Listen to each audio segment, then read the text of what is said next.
Ladies and gentlemen, welcome to the Fatal Lunch Podcast. We love you. He did not even hit one button the whole time he played the trumpet. No. Not one button. That was our clap sync. Yeah, bro. You gotta hit the valves, I'm pretty Or the valve, yeah.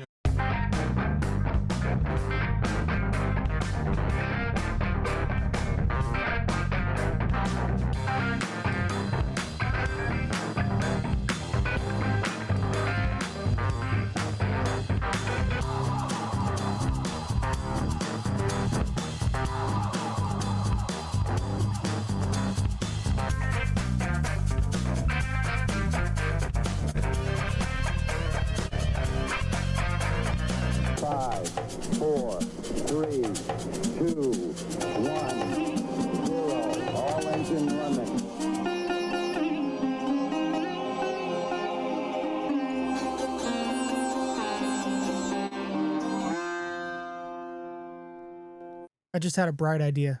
What's that? I should put a curtain over that corner of that thing that's not a bed. I promise it would make it look a little more studio-like. But I did. Well, fix we are filming in a studio. Yes, we just have a bed in the studio in case we get tired. The bed's in a warehouse, so in case we need to take a nap and we get tired in the middle of the show. By the way, welcome to the Fatal Lunch Podcast. That is producer Pallet. I am PJG, according to ChatGPT. That's main host Will, and now we have Moldy Jesus. Right. Let me pay my respects to MC JC behind me, and then we can get going on the show. I wonder what that depiction is. Like where he's at. Is he at like the Temple of the Mount or whatever it's called? There's clearly buildings, except for those are rock spires. Well, if you guys saw, or like... You want to post the picture of... well, before we get in, post the picture I sent you. This is a choice I had to make at work the other day. I was at a Dollar Tree in Palo Verde, near Palo Verde, and I had a choice between three photos I found by dumpster. This is a picture I took. I had Kate Upton, a Highland cow, or Moldy Jesus. And I was like, which one will look good on the show or be funny? I couldn't leave Jesus in the dumpster. I'm not particularly religious, but it felt weird to leave Jesus in the dumpster. So, Jesus, Christ of Nazareth, you have joined the Fatal Lunch Podcast. And hey, fatallunchpodcast@gmail.com. Anything you think would be funny on the board behind us, email me a picture and we'll figure something out. He's the executive producer. Or if you have any suggestions of anything you'd like on the board, just let us know. Anyway, you were saying, Producer Pallet? I was just saying, you saw at the beginning of this episode, a professional trumpet player we have come to know. The beautiful sounds of? The beautiful sounds of... Jonas. What song was he trying to play? Probably copyright, so let's be real careful. Here, wait. I'm gonna go turn down. I'm gonna say it's the Temple Mount or it's the Garden of Gethsemane. Gethsemane, it makes sense. Yeah. Jonathan, David. There it is. Shout out. If I can find it, his doobly-doo is here. But yeah. Doobly-doo. Yeah, you know where you can find him.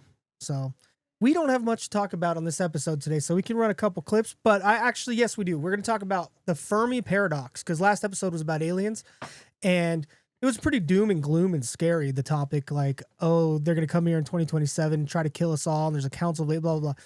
This is the argument against that, why we haven't had definite proof of alien life on Earth yet, and it's called the Fermi Paradox.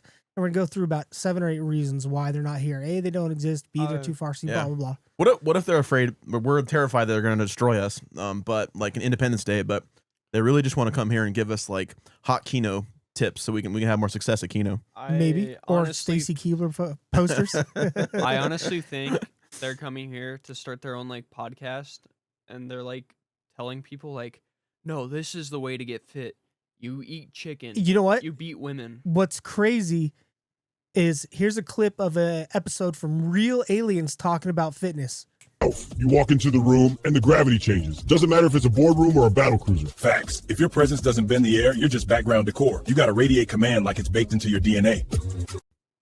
And we're back. Wasn't that the craziest thing you've ever seen? They're starting their I own... definitely didn't just make that in Sora AI while I was editing. No, you didn't. You wouldn't do that. They got their own alpha male podcast coming on. Do you want to do a Sora real quick of an alien podcast? An alpha male alien Yeah, podcast? so push the little plus in tabs. I know how to... I don't know if you know where Sora is. Sora is the yellow arrow. No, don't type it. Don't type it. See all the little icons right there? Yeah, there you go. I have it hot linked. And then go to the top button. No, don't click there. See upper right hand corner. Yeah, let's go to browsers. Yeah, perfect. Go to start in the upper right hand corner. Yeah, click that bad boy right there. And it'll take you to my account. And then on the left side, make sure it's in landscape, not portrait. Or we could do portrait. No, do landscape because we're going to play it on this episode. And then type in... What Bible verse is that quoting right there? You've never read... Landscape 16:9. Yeah, you've never read Landscape 16:9? Thou shalt be in 1080 by 1960 pixels. Oh my gosh. We're already ADDing out. Proverbs 16:9. A man's heart plans his course, but the Lord determines his steps. Okay. Hey, actually, that's kind of neat because it kind of says, hey, you don't have free will, but you kind of have free will. Like, I want to go that way. Well, then God makes sure you get there safely. Well, I kind of interpret it as like you decide what you're gonna do, but then like you can't do it unless J-Man helps you out or God helps you out. I don't know. Yeah, I could see it that way. That's why the Bible's so tricky. It's like, yeah, it could mean a million things to a million people. it's open to interpretation. By the way, we're not trying to say it's obscure or there's no good advice. There's great advice in it. It's just like it's open to interpretation, I guess. We're already getting spicy. We just started the show. By the way, go to wide real quick while we generate this video. I haven't found a spire, but there's the real reason the Twin Towers fell. A giant Moloch came into the city and demanded I gotta bleep that. Child sacrifices, and we weren't willing to give him up. So Moloch and the radical Democrats destroyed the Twin Towers. Could you imagine? Have you ever heard? We'll get on track. Just let us know when that video's loaded there. Old PP. Do you know what the no, don't do this to me. Not this way. I stepped on my mic cable. Oh wait, we're still clipping kind of hard. What's going on here? Check. Okay, we're good. Have you? What about the dancing Qataris dancing on the van after 9/12, right? Yeah, I don't know. Or could have 7/11. I don't want to say the date. Yeah, just say 911 maybe. Yeah, 911. Have you heard of the Fermi Paradox? No. Please enlighten me. Please enlighten my ignorance. So the Fermi Paradox was... Let me open my article here. Was posited by a guy named Enrico Fermi. He was a big-time scientist back in the day. It was in the 50s. He was at a convention, and they were talking about physics, and then the idea of aliens got brought up, and he basically asked, if there's so much space, so many planets, where are all the aliens? And so many people, for years and years, They're in the ocean. It could be, but for many years, people have different hypotheses explaining why we haven't seen them. It's like the idea of, check this out. This is kind of a crazy one. If the universe is infinitely old and infinitely large, and there's infinite number of stars, why is the night sky not white? Do you see what I'm saying? Because the light from all the stars should be hitting Earth from every angle. Why isn't the night sky as bright as the day sky? Because the universe is so vast and expansive that there's yes. like blackness in it, or by blackness I mean like the absence of light because it's so huge. Yes, because there's a visible universe and a non-visible universe. If the universe was finite, that would make sense. Yeah. If the universe was infinite, meaning it was always expanding and always as old, there was no beginning and no ending. Yeah. Then the night sky should be filled with stars because the light would have an infinite number of years to get to Earth. Yeah. But it's there's only a limited number of matter though. Only like 5% of the universe is matter. So there's only 5% of like atomic material to make stars with, right? The rest of it is a vacuum, or dark matter, whatever. I don't know. But if you were able to see with the telescope and look throughout the night sky, every single millimeter is covered in stars, just because they're at different distances, but they're still completely covered. The fact that the night sky isn't as bright as the daytime shows that it's expanding from a central point. That was sort of the first clue of the Big Bang. Yeah. Because people ask, wait a minute, if the universe is truly infinitely old, light should be coming from every direction because some stars are really bright. Yeah. But that's one. What's the biggest star? Betelgeuse, and then there's one more. You can Google it while this loads. It's the numbers. It doesn't have a name, and I think it's a blue giant. Red giant? No, it's bigger than a red giant. What is it? Biggest star. What is the biggest star? It's wait till you see the size comparison of this thing. I think it reaches out past Jupiter in our Stevenson 21b. You're gonna give it a cooler name than Stevenson 21b. You'd think so, but also it's the biggest one we've found. You put in Steven Psalm. That's fine. Yeah, it'll work. That's a different star. Yeah, Steven Psalms 21b, but it's the biggest we've seen now. But there might be bigger. Check out, like, maybe go to images and there might be like a comparison. Well, the universe is infinite, right? Or I guess that's a hot leap. The universe, it's incomprehendibly big, but space and time has to be finite, right? Wait, so space might be infinite, but the universe I don't think is. I think there's a difference there. I think the universe is the matter and all that stuff created. I could be wrong. Comment down below. But the universe is expanding into space. The sun is that little circle. Yeah, the sun is that little teeny dot. I'll punch in and post. Well, like matter. It is red. Also, I thought it was blue. Matter itself has to be like finite, right? It can't be like infinite. Well, infinite can't take like physical form. With current theories, all matter was created at the Big Bang. Is Stevenson 218 like at the end of its life? Probably. That's a good question because usually got like 1 billion years left, I think. Yeah, probably. Usually, the smaller and hotter, the shorter they live. The larger and cooler, the longer they live, if I'm not mistaken.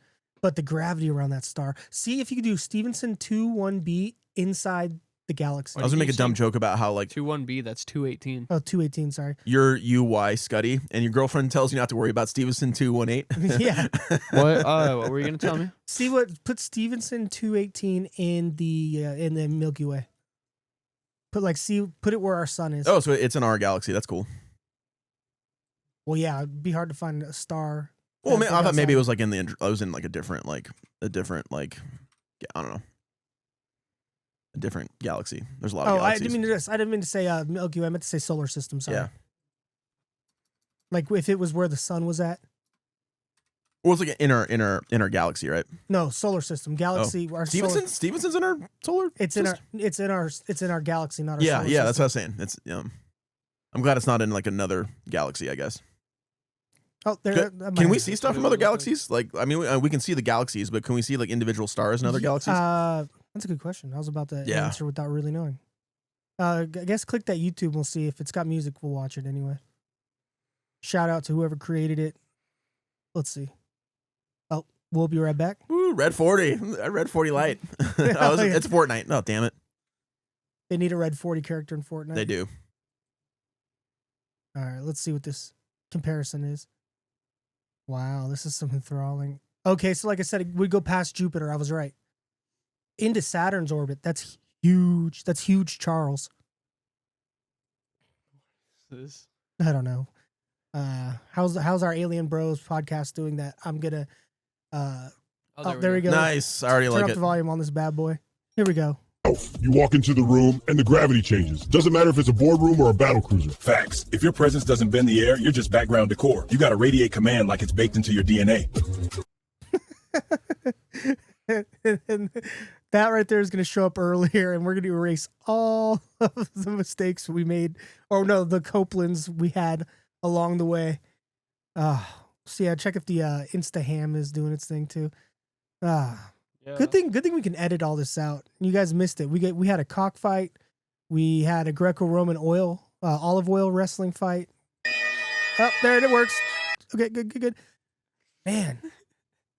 Still, we had a recap of the Battle of Thermopylae. Exactly. It's so funny, bro. You love that clip, don't you? You want to get into the Fermi, and then a few minutes in, we'll play it. What's our time looking like? We got to cut it out about 10 minutes. 18 minutes. Okay. All right. Hey, so this is about the Fermi Paradox. I'll start reading, and then we'll just trade off like usual. 18 and life to go. Yo, 2027 has ended, and I have ascended to the afterlife. By the way, those songs last week were bangers. Clip right here of last week's song. Donate all your money to the church and go train surfing. Just say no to train surfing. The insect aliens told me that communism is really just a red herring, your dog. It's 2027. The world has ended and I have ascended. Thank you for listening to the Fatal Lunch Podcast. We love you, a monkey. You guys got to check I've out. had Willie's chocolate experience. It's just kind of playing on a loop in my head. So yeah, we got I wonder if we should revisit and see if there's any like the lawsuits went through or anything Yeah. like that. Because I know people were real unhappy with Willie's Chocolate Experience. That was one of the funniest. I know I have the audio saved. I don't think we were filming at the time. I want it to be a national, like a national like Memorial Day. Were we filming at the time? Maybe. I'm not sure. But anyway, every time I look up at the night sky, I feel a mix of wonder and dread. Because if even one of those billions of stars out there had a planet like ours, there should be something else looking back. And according to last week's episode, there are thousands in our galaxy. According to, what's her name? Gwen Guinea? Who was the character from last week that did Disclosure? Started with a G. Stacy Keebler. And no, it's her alter ego. I can't remember her name. We'll just call her Gwen. Yeah. So where is everybody? That's the Fermi Paradox. The cosmic question that keeps scientists awake at night and UFO enthusiasts making PowerPoints. In 1950, physicist Enrico Fermi was having lunch when he casually asked his coworker, if the universe is so big and life is so likely, where the hell is everyone? No sightings, no signals, no cosmic neighbor dropping by to borrow sugar or vaporize our cities. Just silence. And that silence is deafening. Let's put this into perspective. Our galaxy alone has 200 billion stars. Most have planets. Even if 1 in a million worlds developed intelligent life, that's still thousands of civilizations out there. The universe. It shouldn't be a Simon and Garfunkel song. The universe. Exactly. Yeah. Hello, darkness. Copyright strike. But when we don't look up, we don't see thriving alien empires. We don't even hear a single hey. It's like walking into Times Square on New Year's Eve, finding it empty. No fireworks, no people, just the sound of wind. And Stacy Keebler posters ruffling in that wind. No one knows where they came from. So what's going on? Is intelligent life really that rare? Or is there something else happening? Something that keeps civilization silent, hidden, or gone? Some people say the answer is simple. We're just early. We showed up before everyone else. The first guests at the cosmic party. The chairs are still stacked, the lights aren't on, and we're awkwardly holding a cheese plate wondering if we're in the right house. Others think maybe the party has ended. Civilization rose, burned bright, then vanished before we even evolved into the ability to notice Stacy Keebler photos. Damn, I lost my place. I was trying to make a joke. And We're I like lost my place. we're like near the very top. Okay. We're about to get to number 1. I got like Oh, okay. 2 sentences before we get to checkpoint number 1. And then there's the darker stuff. The theories that say maybe the universe is full of life, but it's staying quiet for a reason. Because something out there punishes the ones who make noise. Here are 9 reasons why we may be alone in the universe, or at least why we don't see anybody. I'll let you read the most popular, Will. This is number 1, the dark forest hypothesis. I'll do like a Okay. spooktacular episode thing right there. So this is the dark forest hypothesis. I don't know. Hypothesis. This is the most popular. This is the one a lot of people think this is why we haven't seen extraterrestrial Yeah. life. The dark forest hypothesis, or I like to call it the dark forest hypothesis, is a chilling explanation for the Fermi Paradox.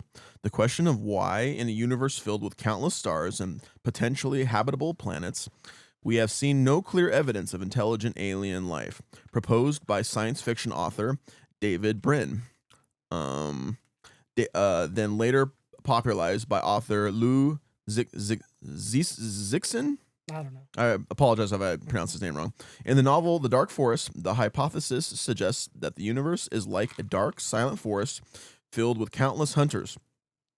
Each civilization is a hunter, armed and hidden, watching and waiting. The forest is silent, not because it is empty, but because every hunter understands that revealing themselves could lead to their destruction. In such a scenario, any intelligent species that broadcasts its existence risks being eliminated by another species, acting preemptively, fearing a future threat. What makes this theory so deeply unsettling is its cold, logical foundation. It assumes that the survival is the primary goal of all advanced civilizations, and that trust between species is impossible to the vast distances and differences involved. The motives, intentions, and capabilities of alien civilizations are inherently unknowable because of this, other than to survive, right? Exactly. Or the fear of being, like wiped out by another civilization. By a more advanced civilization. Yeah. Think like the conquistadors going to South America. Yeah. That's often the parallel or imagery that people draw. And it's an arms race, right? Yes. Because of this uncertainty, The safest course of action for any civilization is to remain silent, or worse, destroy any other civilization that reveals its location. I'm gonna name it the possum pretending to be dead hypothesis. The dead possumissimus. Yeah. The result is a universe. There's patent pending on that, right? Or there's copyright on that. I mean, where fear. The result is a universe where fear reigns supreme and silence is a survival strategy. The implication is that humanity's own attempts to reach out, like the Voyager, Golden Records, or MITI, Voyager or MITI, yeah. MITI, okay. Yeah. Might not be signs of bold curiosity, but dangerous gambles that could invite annihilation. And Stephen Hawking kind of talked about that, right? Mm-hmm. Scientifically, the dark forest hypothesis operates under plausible assumptions that resources may be finite, that civilizations might expand unpredictably, and that communication across light years is too slow to build trust or negotiate peace. So that's the most popular one. What do you think? That there actually is sort of malevolent beings out there, and the reason we haven't heard from other civilizations is because they know, hey man, if we reach out to you, they're going to hear us and then they're going to come kill us. Yeah. Like there might be like a predator species, and some people think that, and this is actually talked about later in the list, so I won't spoil it. Some people think that there might be an advanced AI that's run amok, that got loose, killed its creators, and has just been ever growing throughout the universe. Yo, we gotta find out how to get the original Willie's Chocolate Experience website. I've been looking for it. No, the things. Oh, Wayback Machine. I've been on the website before. Yeah, just look at the Wayback Machine. But yeah, so what do you think? Dark Forest, that there is life everywhere. They're just quiet on purpose. Yeah. What would you I mean, I think once you start to get technologically advanced, though, like your primitive fears that you're gonna be wiped out by by a more advanced civilization, I think that starts to kind of go away, and you become more curious, and you want to investigate in the cosmos and find common ground with other species. But what if these other species go, hey man, you need to go home. We were curious. We met this whatever race. They destroyed our planet and we had to hide. We're on this other planet. And if you go meddling around too much in the universe, you're going to get wiped out too. All just a hypothesis. Yeah. Number 2. Well, I mean, the counter argument to that is, and again, this certainly could be true, but it's maybe you want to reach out and find another civilization that's maybe a little bit more advanced than you and benevolent, because they can help you not become just a one planet civilization. And well, you know, according to last week's episode, Card Up in That Corner, they did, and they're just secretly planting UFOs to us and stuff like that. Yeah. But this theory says that they don't contact us on purpose because there's something out there, be it the Great Filter, which we'll talk about, or advanced AI, which we'll talk about, or just a advanced predator species who, once they hear your signal, they just come to kill you because like they said, the resources in the universe might actually be finite. There might only be a little bit of this much iron, this much gold, this much iridium, and they want it all for themselves. That greed isn't just a human, motivation. Yeah. And maybe if there's a super fascist, militaristic, reptilian, conquering people, that comes to wipe out a more primitive civilization. The Hillary Docs Clintonians. Yeah. Maybe there's a more benevolent civilization that's more advanced than them, and they'll punish them if they wipe out a more primitive civilization or a less advanced civilization. That's all talked about. That gets into Star Trek kind of a little bit, right? But that's exactly what we talked about last week with that disclosure, that there was the Council of the Benevolent Aliens, who their goal is just to monitor the growth of life. And then there's a couple malevolent ones, but they're not as advanced as the council. But the council can't quite put the kibosh on them because they're not supposed to interfere. Yeah. Excuse me. We will get into reason number 2. We haven't seen life. The alien simulation theory.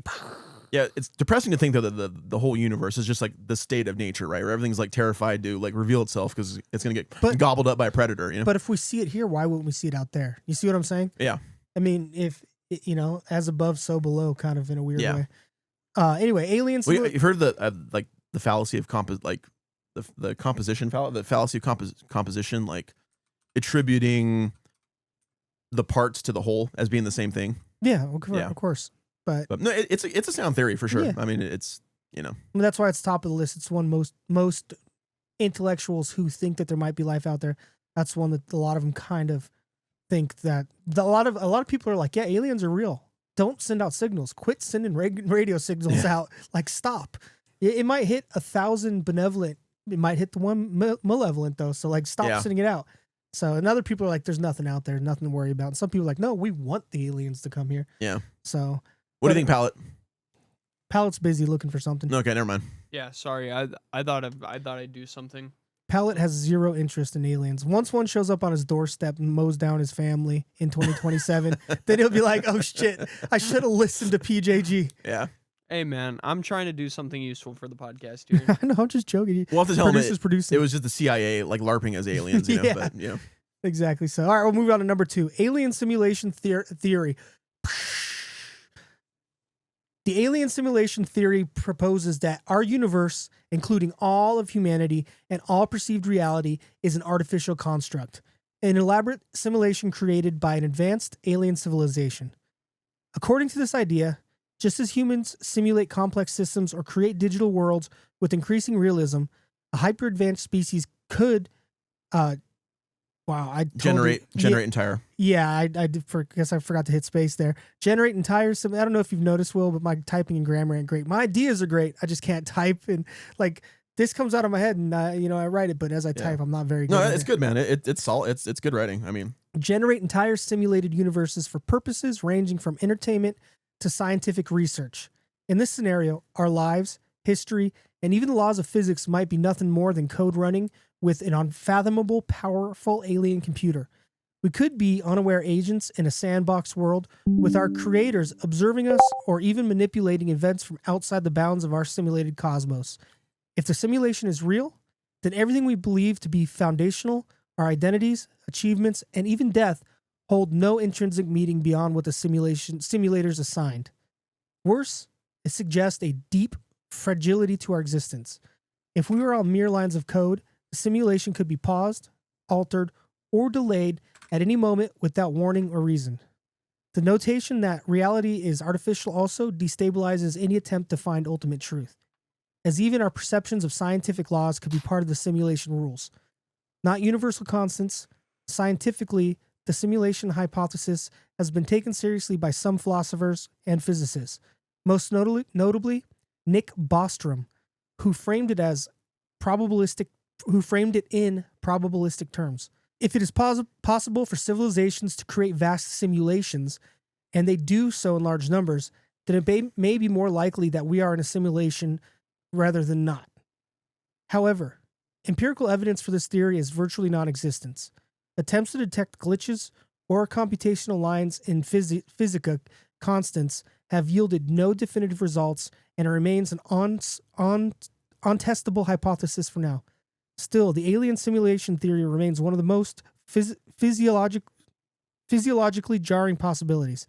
It reframes the Fermi Paradox not as a question of missing civilizations, but as a reflection of our own artificial containment. All right, Perhaps we have found aliens. Perhaps we have not found aliens because they're not outside the universe.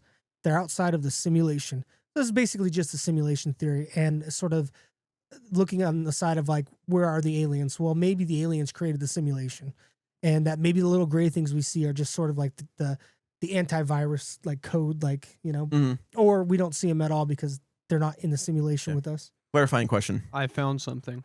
What'd you find? I didn't find the website, but I found a script Of? the Willie's Chocolate Experience thing. Willie's we will- Chocolate Experience. We will check that out next episode. Next episode, we'll revisit Willie's Chocolate Experience. One of the episodes we laughed at the most, and it never made it on the internet. Oh my gosh. Yeah, I think we got to recap it. We'll do a recap. It's been almost 2 years now. Yeah. Yeah, we can do Willie's, an episode that really we'll dig up all the resources, all the photos, videos, everything we can, because We'll do a deep dive on it. yeah, it was hilarious. That was when we were still green screen and Will looked like a ghost and we couldn't get the green screen to work. But what do you think about us living in a simulation over there, Pallet? I don't know. I don't think it's real, but it's an interesting thought. I don't think it's real either. What do you think, Will? A clarifying question.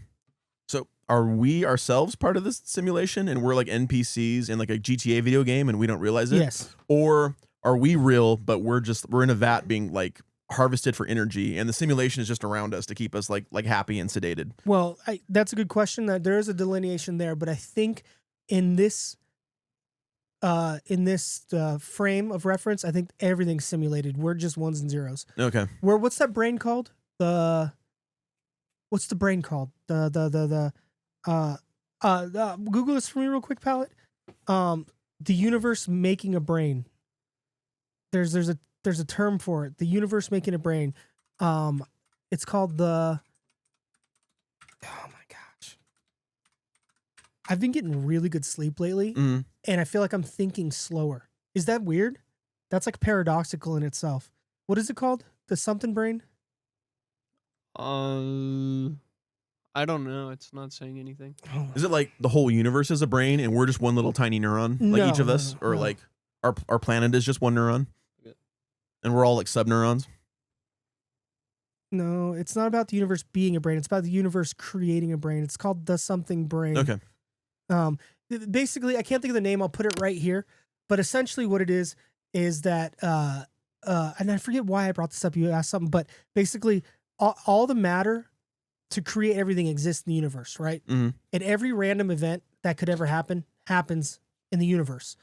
So there is somewhere in the universe where enough random events have happened that created just a brain. Do you see what I'm saying? It's unlikely. It's a thought experiment. But now, can that brain think? Does it last? Does it live? There's a lot of questions, and it's kind of a loaded question too. Is like if the universe created a brain to think, then what created the first brain? Had to be some kind of like consciousness or something, right? Or that, like, I don't know, it just randomly assembled from like nothing. Just a randomly being assembled. Yo, the Boltzmann brain. The Boltzmann brain. Okay. Did you rip a burp? No, I opened the super glue. I didn't. Oh yeah. I need to super glue my shoe back. We'll worry about that in a sec. You can keep that, and if not, we'll figure it out in a sec. But we're gonna take a tangent real quick. The paradox of the universe creating a brain, the Boltzmann brain paradox, states that in an infinite or near eternal universe, it is statistically more likely for a single, fully formed, self-aware brain, complete with false memories, to spontaneously appear via random quantum fluctuations than for our entire complex universe to evolve naturally. Yeah. This highlights a flaw in some cosmological models, as it implies we are likely just fleeting, accidental brains in a void rather than beings with a long history in a real universe. Meaning, it's kind of parallel to the simulation theory. Yeah. That maybe a random Boltzmann brain just popped up after the Big Bang. That's actually really interesting. Yeah, it just popped up after the Big Bang, and we're all just fragments and false memories of this brain. And that could explain the interconnectedness of everything. This stuff actually works good. What, the super glue? Yeah. Yeah, use it. George, you can have it. So the universe itself is more fundamental than consciousness. Consciousness is a byproduct of the universe. Yeah, and that one big brain formed rather than hydrogen, oxygen, everything, billions and trillions of different things to create, which, by the way, I don't want to get into this because it's kind of interesting, but what is a thing? Oh my God. It's a form or a structure that is like a part of the universe, but also like independent of the universe That is too. And it is like you can categorize it as separate from like other things, and the rest of all of the totality of the universe. The thing is the table trees, rocks, planets, stars, asteroids. But here's a question. This table is a thing, right? Yes. If you took off all of its legs and it was just the top, would it still be a table? It'd be part of a table. Yeah, but it would still be a thing. But why is it when you put legs on a piece of wood, it's a different thing? Yeah. And it's not just legs with wood. That's sort of the question. Let's not get into this tangent because there's actually answers and it's really funny. That's weird. Is a thing? Well, you can make things from other things. You know, like you can make there's like. But if everything's a thing, there's simple things or like fundamental things, then you can make more complex things, right? Like, you know. You from subatomic particles, you can make like. Well, that's where the question always goes. An electron. How small is something before it's not a thing? And then from an electron and protons and neutrons, you can make an atom, and with atoms, you can make a molecule, and with molecules, you can make like more, you know. But are those all a whole system of molecules, and then enough of those, and then you can make it like a whole like a macro object. Now let's go one step further. Now we have a table in this room. The table's touching the floor. Is this a floor table now? And the floor touches the walls. Is this a floor wall table? Is this a room table? And the room is in the house. Is it a house table? That goes into Heidegger's. Yeah. Go ahead. Is it a thing not living? That's another good question. Is that so? Is everything a thing unless it's living? Well, things can be alive and it can be like just like unconscious matter. Yeah, but or like Will, a stationary thing. I don't consider you a thing. I consider you. Well, I am a thing, but I'm not. I'm also like I have more like. I'm several. Like I didn't want to go to this tangent. I'm an object. I'm a thing, and I'm conscious, and I'm like animate. And we'll do next week. Willy's World and what is a thing? Yeah. Or we'll do a whole episode. I saw an old Vsauce video recently, and I went back and watched it, and I was thinking about it, and because it's what somebody did talk about it. Heidegger talking about the Underwelt, or like how everything's connected, and it makes it something called a hyper object or a big thing, where like the question. Have you read any Heidegger? That's where I got Heidegger's it from. fascinating. Yeah, that's where I got it from. I mean, I denounce his Nazism fully. Yeah, fuck that guy. He effed up on that. But, but it's kind of sad. He was like an existentialist and said like, well, you need to be like authentic and your own individual. And then he supported like fascism, and that's unfortunate, And by the way, half of his shit is completely unreadable for someone as dumb as me. It does. You get into the deep end real quick with this stuff. It's definitely over my head. We have the theory that there's like we're part of like the problem of the universe is that we're not just like we're a field of being. We're like a field of like nervous energy, and that's like consciousness of, and like it suffers. That's this idea of like super object, or like everything is everything is disconnected, but everything. And Aristotle it was kind of built off of Aristotle's idea of something serving something. Yeah, you have the four causes, right? The material cause, the final cause, the efficient solution. cause. I can't remember what the other one was, but like I don't know. But you want to read Berserker Hypothesis? Yeah, for sure. We're going off on a tangent. It's good though. Yeah, it's good. We'll keep it moving. Sure. That means by the time we're done with this, we'll be out of time. We'll hit a couple. What's the Heidegger book we want everyone to read? That's it's right Being here. in Time. Being in Time. Mein Kampf. He's got a bunch of stuff too. He talked about audio the problem of technology. We won't get into that, but like that's interesting too. But yeah, go read Being in Time.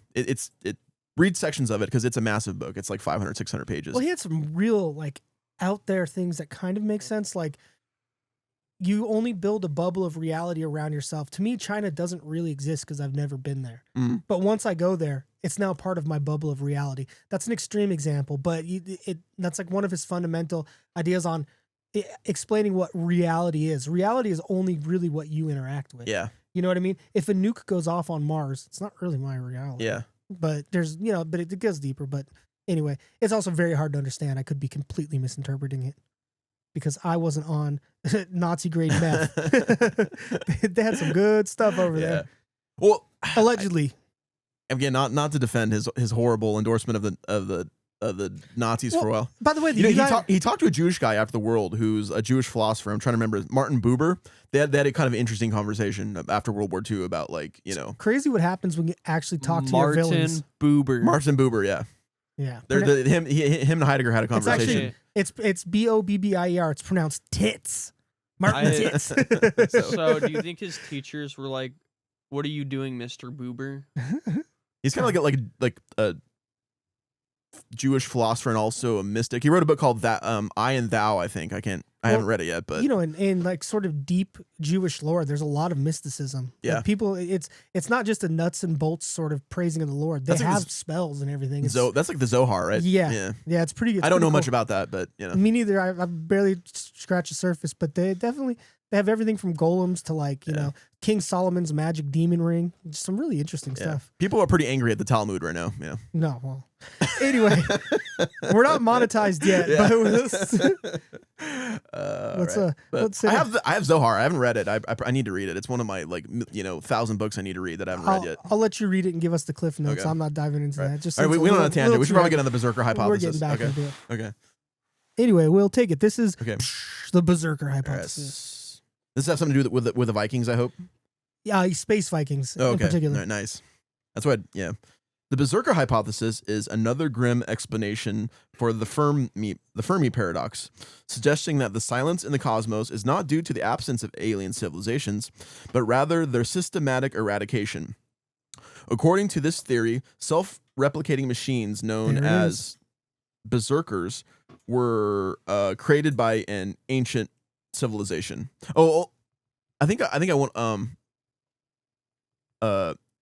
The only thing is, if like I wanted to make maybe one more point. It was a super quick point. Like, if you criticize the Nazis in Nazi Germany, like if you were against them, you got put in jail or you got shipped to the Eastern Front, and things ended very badly for you. So I'm not defending Martin Heidegger's actions, but that was just a reality of. Like, I will say this: being white American in 2025, probably not a good time to forgive the Nazis for anything. Oh no, I'm not. Yeah, because the internet is immediately going to be like, okay. What else are you reading? All right, let me. Do you watch what's that one douche's name? I probably shouldn't say his name. I'll bleep it. But he, after CK's death, he became the white nationalist dude. Yeah, I'm not a big fan. You should be a zero fan of his. Not a fan. Yeah. But anyway, that name got beeped. But he had a conversation with Tucker, and people were pissed at Tucker for platforming him. Actually. And we're back. You didn't hear any of the last 3 minutes, by the way. You heard none of the last 3 minutes. All right. Anyway, I'll get back to the Berserker hypothesis. Yeah, we're back to the Berserker. Okay, all right. That tangent was guillotine, French Revolution style. All right, back to the. We'll do. Okay, we're gonna do. Probably in give it 3 months. We're gonna get into high gear. We're really gonna kick this podcast into high gear. We're gonna get better at social media. We're gonna get the word out. We're gonna get some merch. We're gonna start the Patreon, and we're gonna have Fatal Lunch after dark. We'll call it like Fatal Dinner or something. It'll be our Patreon. Or instead of you or Fatal Nightcap or something like that. Instead of you seeing us a little kind of stiff trying to skirt the guidelines of YouTube, we'll go a little more off the rails. We'll talk about some things. You know what I mean? Maybe we'll do like podcast after podcast. Like, you know what I mean? But stay tuned for that. But we do have the Patreon up. I just don't have any tiers or anything yet. And we actually have a website, fatallunchpodcast.com. There's nothing there yet. But we got a lot to work on. We're only on episode 43. What do you expect from us? Yeah. I'm acting like they're expecting something, bro. Like it's their fault. What do you want? Yeah. We're trying our best. How are you not entertained? Steven from Rancho Cucamonga. I see you, Darren from Knoxville, Tennessee, just judging us through that camera. We're trying our best, okay? God. The guy borrowed my lawnmower and he never gave it back. He borrowed my weed whacker. Okay, back to the Berserker hypothesis. Okay, the absence of alien civilizations, but rather their systematic eradication. According to this theory, self-replicating machines known as berserkers. Okay, this is like the robot aliens. They're robot. And this ties into the Dark Forest hypothesis also. Go ahead. As berserkers were created. So are these like the evil squid machines from the Matrix? It could be. Okay. It seems like it could be. It take any scary AI form. Yeah. Not basically non-biological intelligent life. Yeah.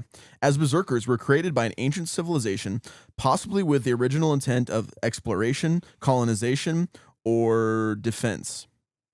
Over time, these machines either malfunctioned or followed their original programming to an extreme degree, becoming genocidal automatons that seek out and destroy any form of intelligent life they encounter. Once unleashed, these berserkers spread through the galaxy, reproducing and hunting any potential threat to their creators or simply any intelligent species at all. What makes the berserker hypothesis particularly unsettling is its depiction of an indifferent automated extermination. Unlike hostile aliens acting out of fear or competition, berserkers are mindless engines of destruction, operating without emotion or the possibility of negotiation. They are cold. This sounds like Alien, but machines, like in the xenomorphs. Well, the xenomorphs were created too. Yeah, they're just sort of like a biological AI. They're artificial intelligent, but they're like a biological based one. Yeah, they are cold, relentless, and functionally immortal. Once a planet emits detectable signs of life, like nuclear energy, radio waves, TV signals, such as radio signals or atmospheric industrial pollution, it becomes a target. By the time a civilization has advanced enough to understand what berserkers are or defend itself, it is likely already too late. Head crabs are better than face huggers. What's better than face huggers? Head crabs. Oh, okay. Head crabs. I don't know, but the way you die from a head hugger, it's kind of sick. That alien just bursts from your chest.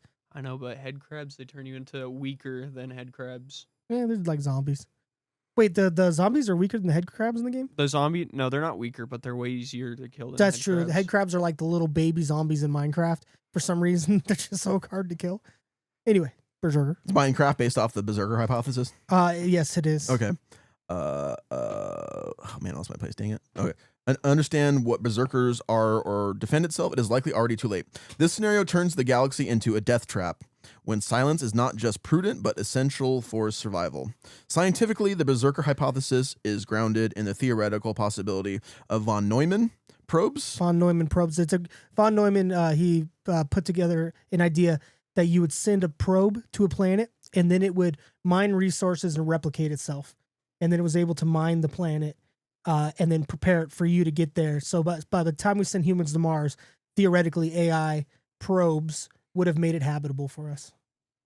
Machines capable of self-replication. You could have read the next line and we would have been fine. And interstellar travel. I wrote this like 7 weeks ago. Forgive me. While we have not observed such probes, the idea is consistent with current understandings of physics and engineering. The concept also draws on cautionary themes from artificial intelligence. The danger of building autonomous systems, like what we're doing right now, whose goals are misaligned with our own.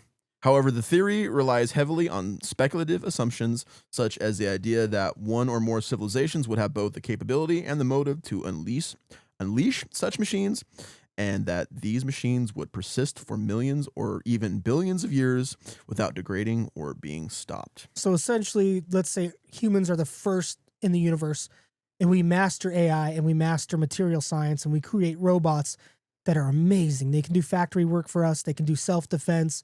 And then their code switches Armageddon style in like the Terminator 2, wipe out humanity, and then become space-fearing, and then everything's a threat. Yeah. And then they just kept self-replicating. And that kind of ties into the Dark Forest hypothesis. Hey, man, keep it quiet. There's these rogue AI.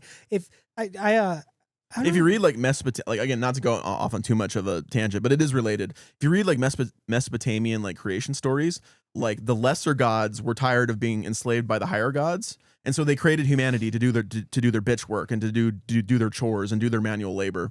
And then so over millennia of human beings doing that, that's now why we created AI, because we're tired of doing manual labor and we want someone to do our hard labor, and so we can have more free time.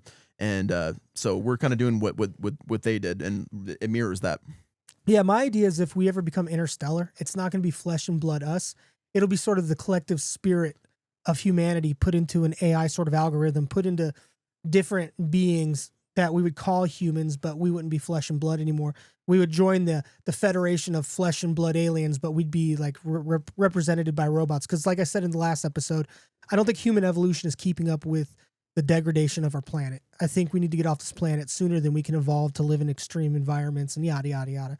And we got about 1 billion years to do it. So, well, I hope hey man, the alien bases in the oceans aren't building like mega weapons to destroy us. They're just like cleaning up our oceans. They would have done it already. They're cleaning up our oceans and stuff and preventing us from destroying the planet. That's 1 billion more years than I'm gonna be alive. So. I don't know. That's just my But also naive optimism. True, but you can't kick the can down the road, Pallet. We need to be making meaningful changes now. I'm going to get into the hippie part of it, but I'm not going to name the president or when it started, but we definitely started kicking down the ecological and humanity can down the road.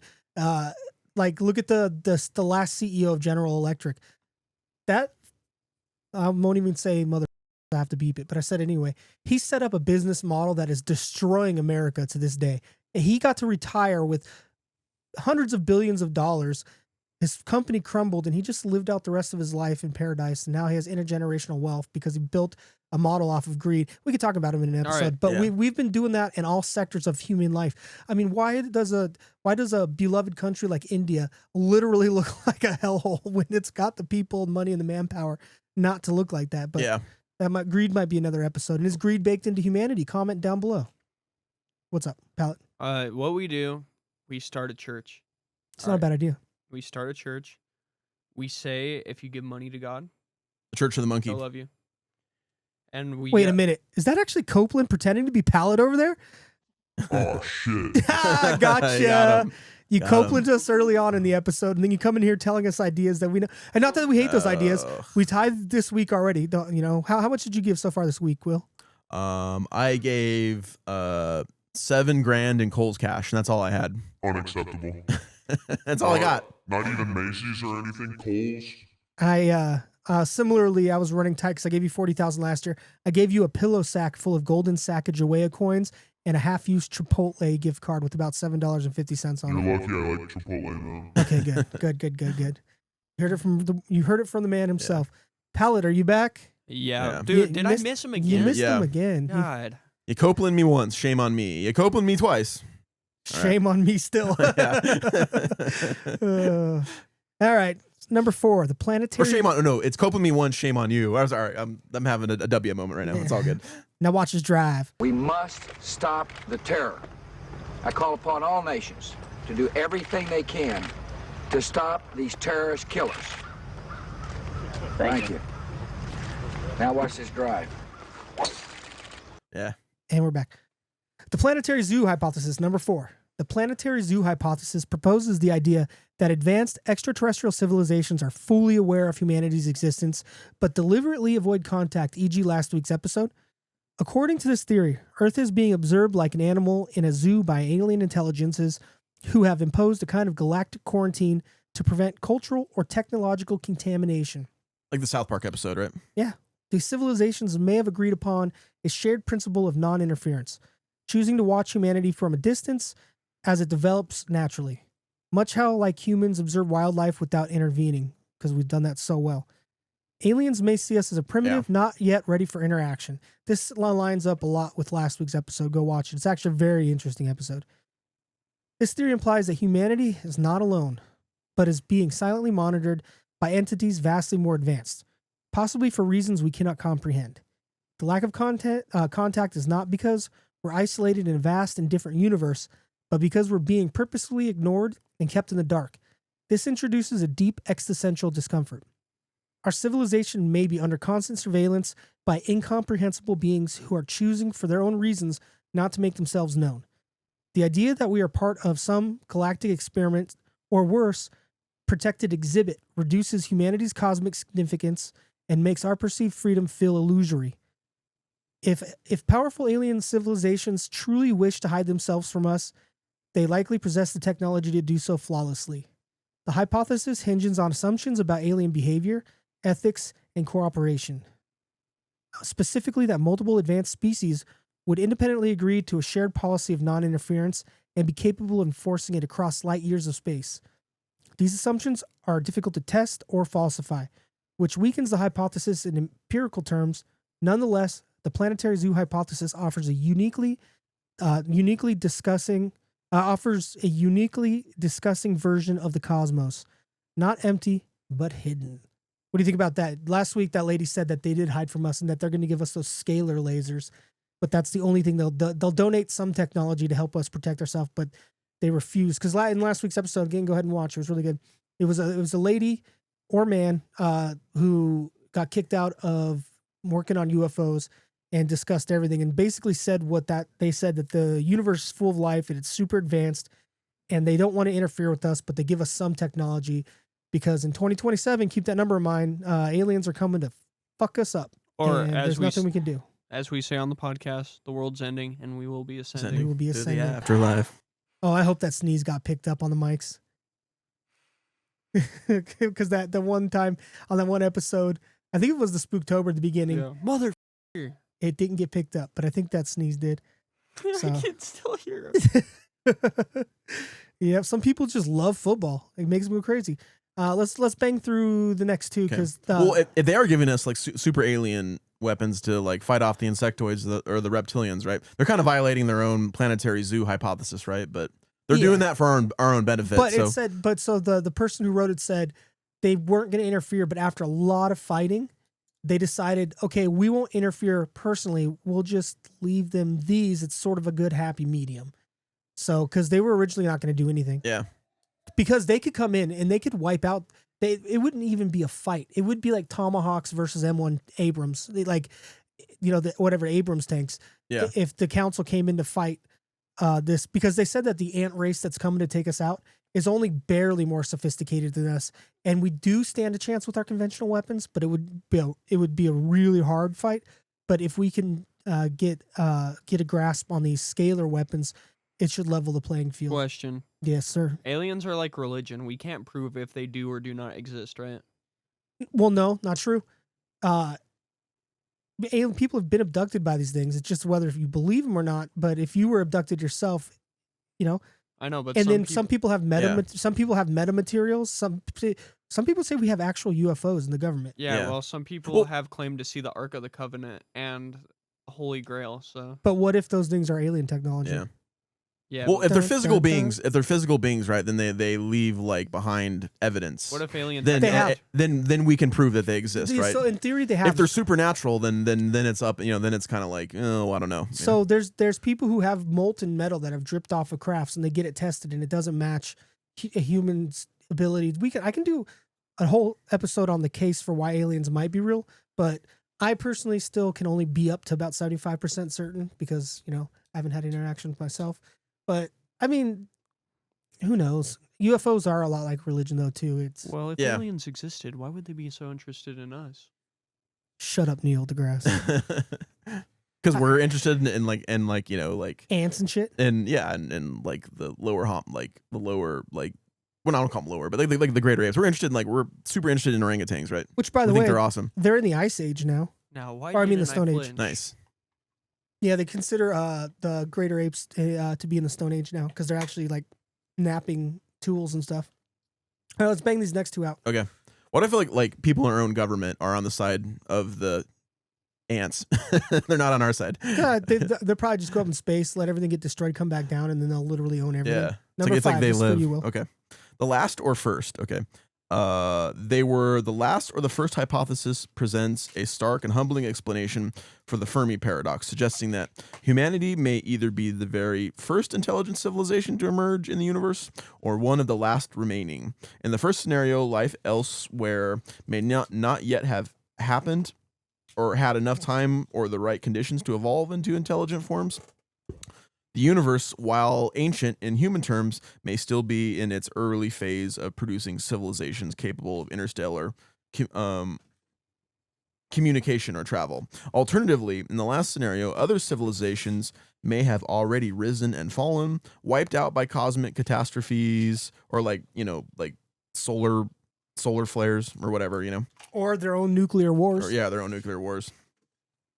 Sorry, I'm preparing my medicine for tomorrow, so I don't forget. If you guys see me, what I'm doing around. What's here. the cube from Transformers? The Allspark. There you go. Yeah, Allspark, they're the war of their Allspark is what did them all in. Self-destruction or natural extinction events before they could reach or contact us. In either case, the universe appears silent, not because it lacks life, but because life is either just beginning or nearly gone. If we are the first, then humanity carries the burden of pioneering intelligent life across the cosmos, setting the precedent for what civilizations can become. This places us in a terrifying, unique position with no guidance, no precedent, and no reassurance that others have succeeded before us. On the other hand, if we are the last among the few survivors, it suggests that something is inherently dangerous or unsustainable about intelligent life. It raises the haunting possibility of a great filter. I'm sorry, great filter, a barrier that most or all civilizations failed to cross. The one planet barrier, right? Or like the one planet civilization barrier. Kind of, yeah. It doesn't even have to be one planet. So the great filter means that there's something out there that stops all life from getting too advanced. It could be that they destroy themselves. It could be that the universe destroys them. But there's something, like if we were to go to let's say we go to Mars, and Mars was full of ancient alien ruins. Yeah. That's not a good sign. That's a bad sign. And if we went to another planet and it was all alien ruins, and another one with all alien ruins, then we could start piecing together a picture like, oh shit, you just get to a certain level and then you just die. Yeah. And that's why there's not aliens all over the universe. And that maybe life is really easy to create and the universe does it all the time. But maybe you're just not allowed to pass a certain threshold, and that's the great filter. Yeah.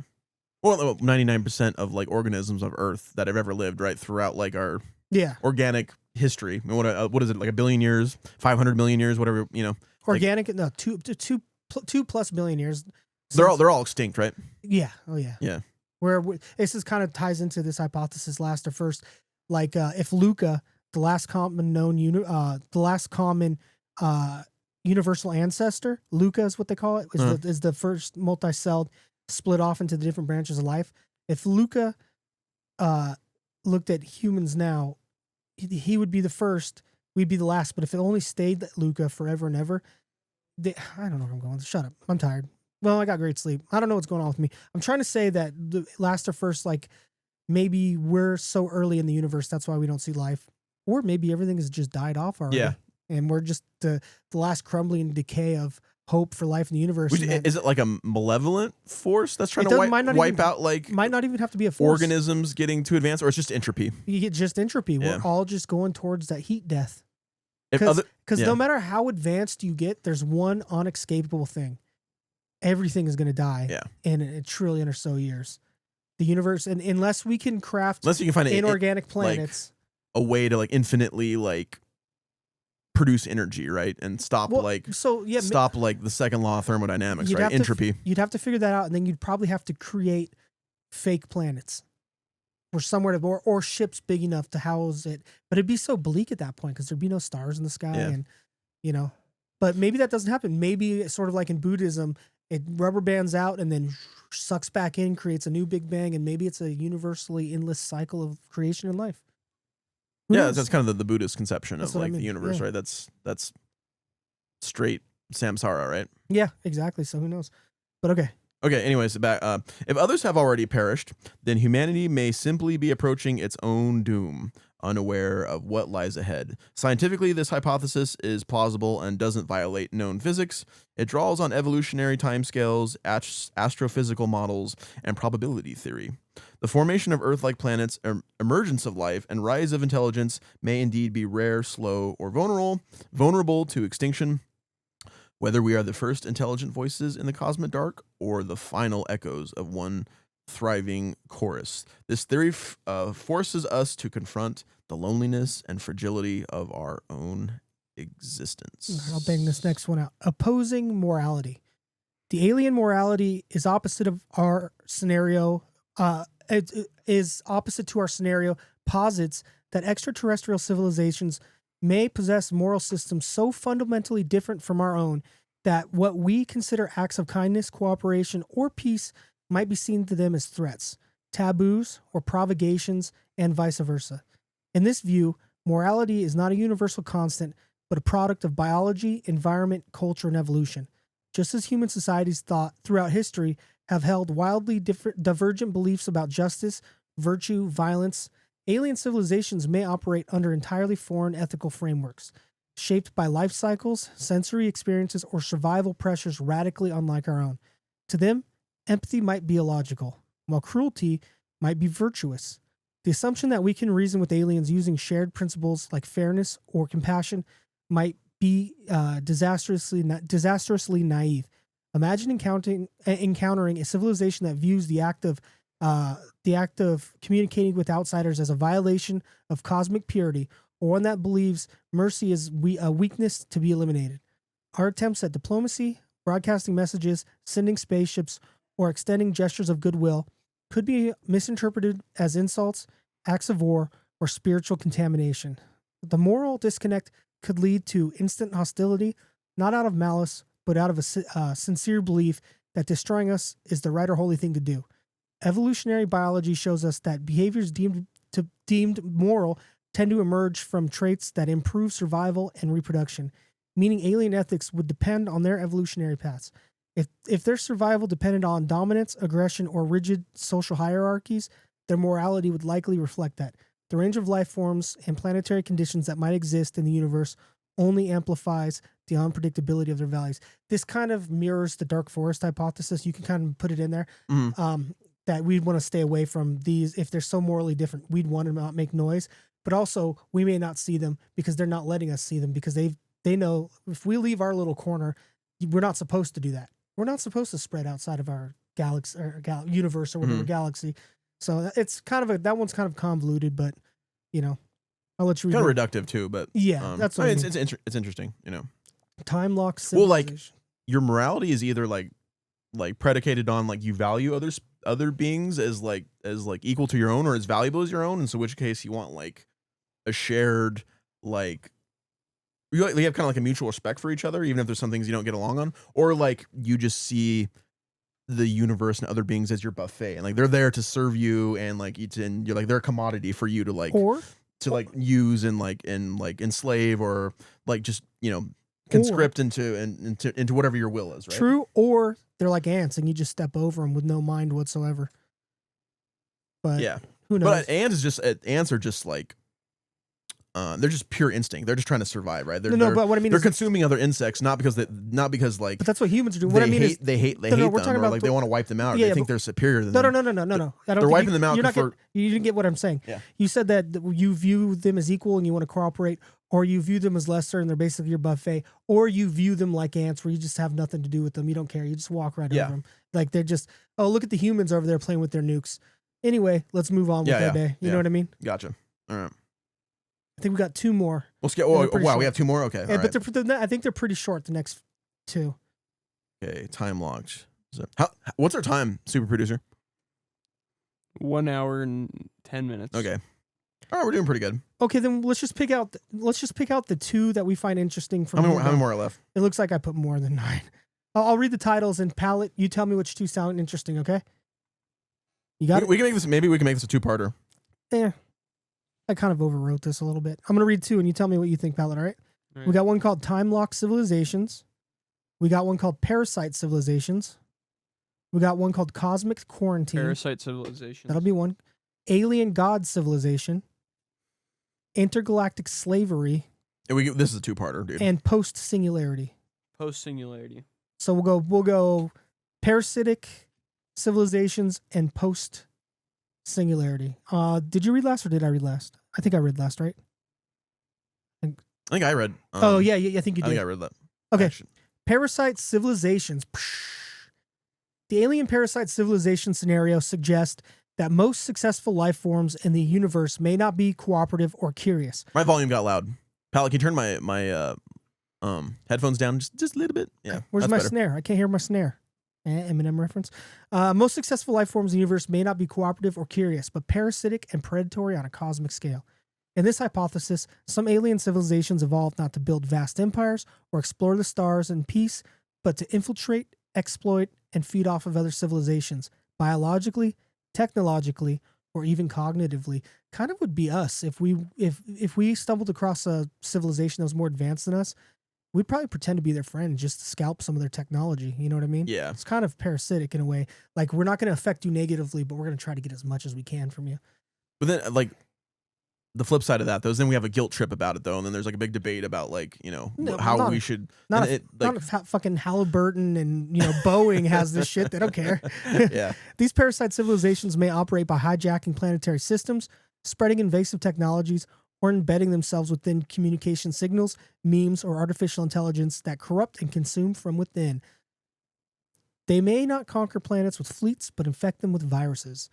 This theory suggests that intelligence may not lead to benevolence or cooperation, but instead perfects the art of exploitation. A parasitic civilization might lie dormant in alien artifacts or radio signals, or on Little St. James Island, waiting for a naive species to interact with it, triggering the infection. They might see the galaxy with self-replicating probes designed to spread their influence across time, space, using such platforms as X, Facebook, and pretending to be a hot chick so they can get your money, consuming or rewriting whatever intelligence they encounter. Even more disturbingly, they may operate in subtle ways, co-opting local minds, erasing cultural identity, or replacing organisms with synthetic versions under their control.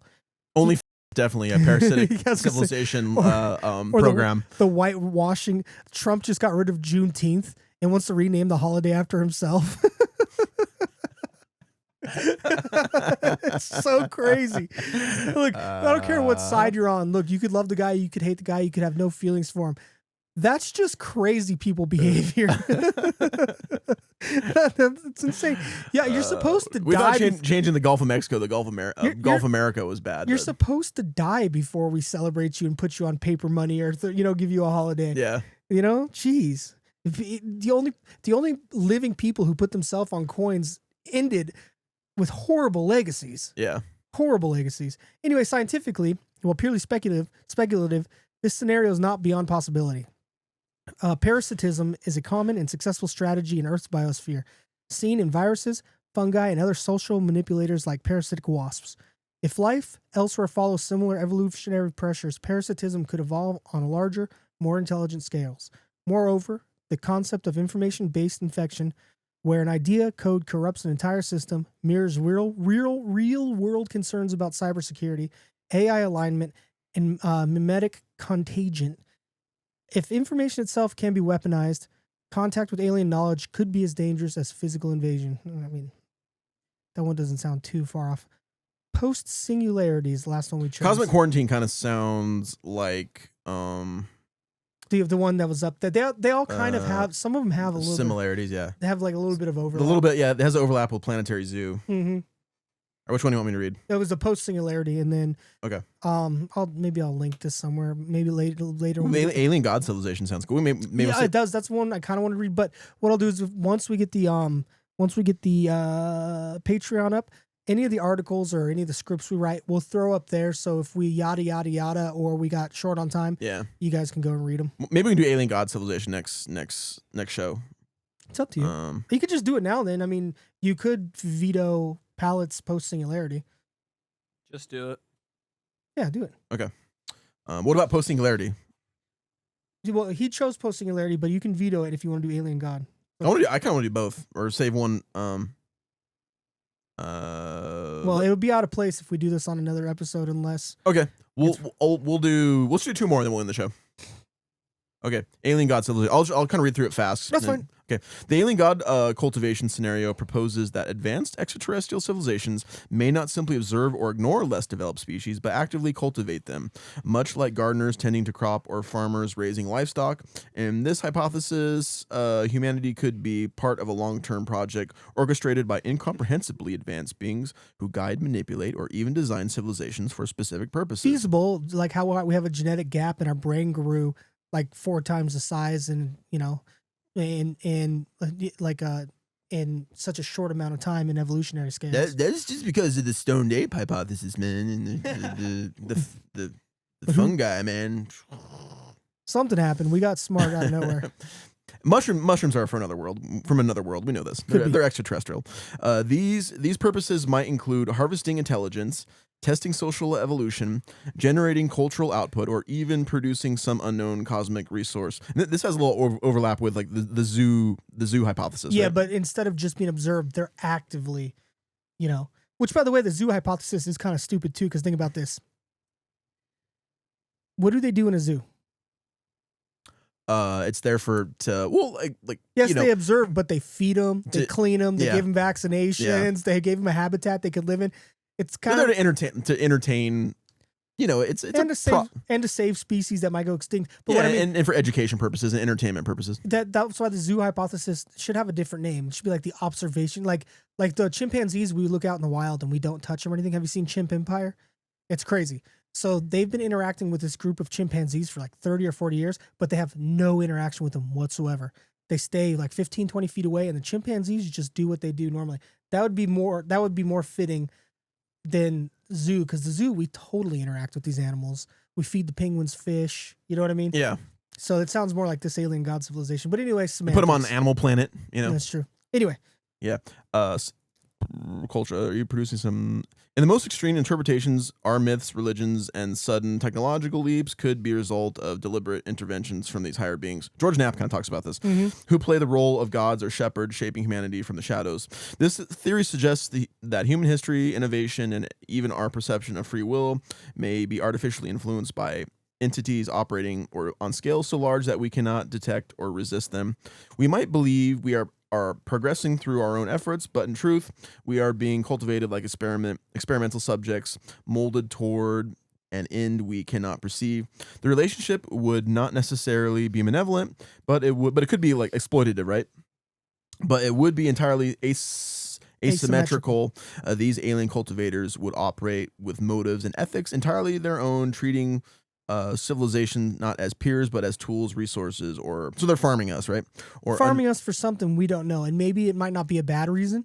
Maybe they're just trying to prop up our civilization to get us intergalactic, or maybe they're feeding on our souls. Yeah, like To Serve Man episode of the Twilight Zone, right? Exactly. Yeah, okay.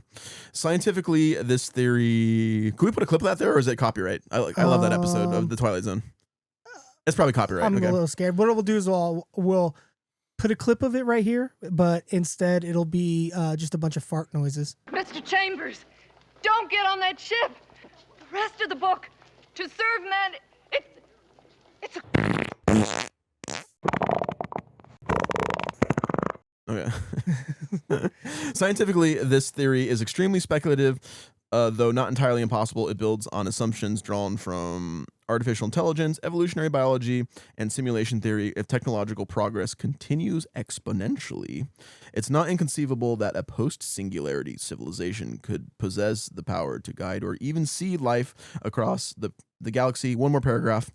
The idea aligns with the concept of directed panspermia. Panspermia. I don't know what that is. What is panspermia is the idea that life arrived on Earth outside of Earth.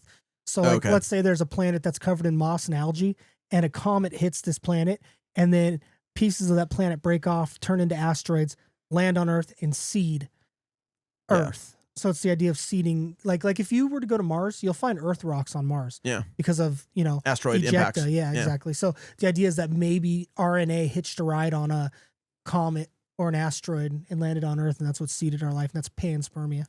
As well as ancient astronaut theories, though in a more structured and covert form. However, the absence of verifiable evidence and the impossibility of falsifying such influence make the theory unprovable. So unfalsifiability, right? So something being unable to be proven. You can't use the scientific method on it, basically. Yeah. You can't prove whether it's true or false through like empirical means, right? So it's unfalsifiable, right?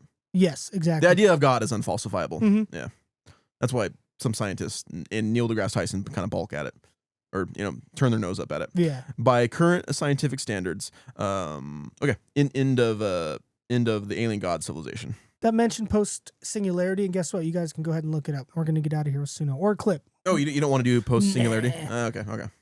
I got a little wordy on this one, but if you guys like it's good though. I like it. It's fun. We left at about 5 or 6. If you're curious, we can read them. I can post this somewhere, or you can just look up Fermi Paradox reasons. I got a lot of this across a bunch of different videos on YouTube. Love reading about it and stuff like that. So you guys can find it out there. It's pretty interesting stuff. Now, do we get clippy with a couple clips, or do you guys want to hit the Suno and get out of here? Let's hit the Suno, man. Yeah. What about you, Will? Well, let's see what I have 2 funny monkey clips. All right.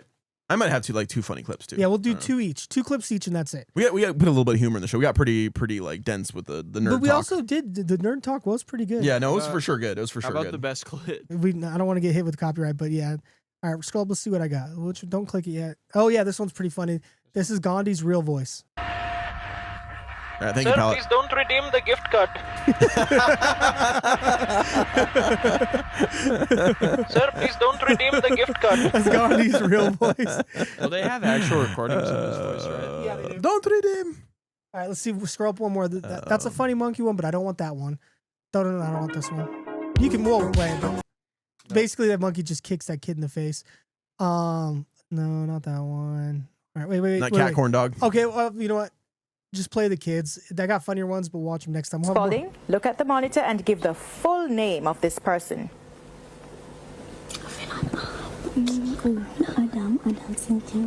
Adolf Hitler. Adolf Hitler. That's actor Jason Statham. Spalding, look at the monitor and give the full name of this person. Jason Statham is Adolf Hitler. That one's pretty funny. Oh yeah, but that's Bam was a wild man back in the day. It's so loud. Oh, I saw that. Yeah, you don't have to play people in that one. Adolf Hitler. What is that? No, that one's hilarious. That one we probably can't play that one, but it's hilarious. That's just like a transport ship defending itself, or like a supply ship defending itself from like Somali pirates. We don't need that. Let's see what's going on with the chimp. The chimp smoking a cigarette. It might be copyright. Yeah. Kink. I don't know what music's copyright or not nowadays, so you got to be careful. Oh, play that, dude. Play that one. That one's hilarious. No, go up. The bus, the Indian bus, Indian bus. Right there. Yeah. This is insane. Oh, I've seen clips of people doing this stuff.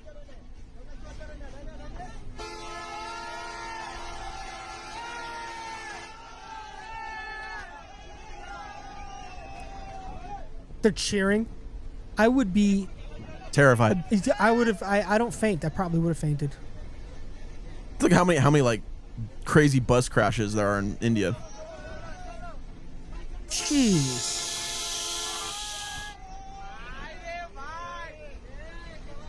Imagine crashing that flatbed going that fast, man. Everyone on that bus is getting jacked up. Just piled on top of each other. And what's the point? You're going to get there 3 minutes earlier? It's so dangerous what they're doing.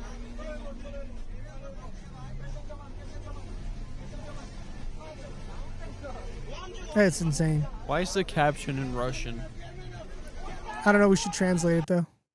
I'll figure out. If I found out the translation, it'll be right in the middle of the screen.